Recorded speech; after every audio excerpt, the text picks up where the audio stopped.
What's going on, 80K Sports Performance families? Ryan here with this week's Coach's Corner. And this week I wanted to talk about why your athlete needs to be training in season.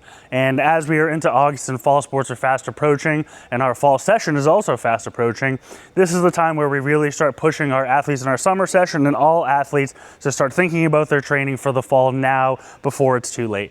And the reason for that is twofold. We hear a lot of athletes and parents of athletes saying they don't have time. But if you know the statistics behind the benefits of training in season and training in general, you're gonna make time, or you should make time. Because in terms of performance, within 5 days of not continuing your speed training, your strength training, you're gonna see drops in performance in speed within just 5 days. Within 2 weeks, you're seeing drops in power and strength. So again, within 2 weeks of stopping your training that you've been working for 8, 12, even more weeks in order to improve those qualities, within 2 weeks, you're starting to see performance drops by stopping to train. Then on the flip side of injury reduction, if you stop training when your season starts, you're at a 66% more likely to get injured stopping your training once your sports season starts. So again, a huge increase in injury risk.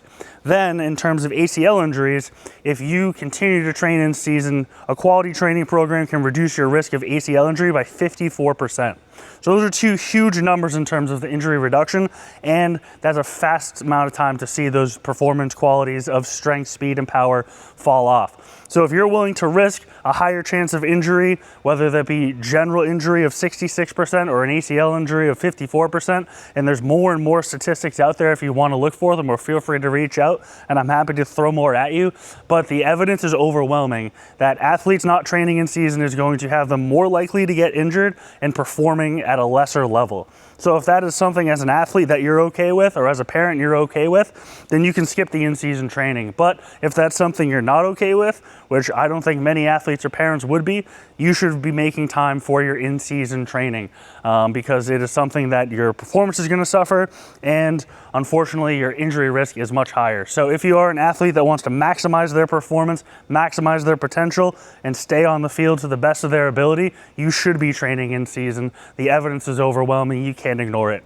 So if you have questions about training in season, how we can help your athlete with that, feel free to reach out, and we will see you in next week's Coach's Corner.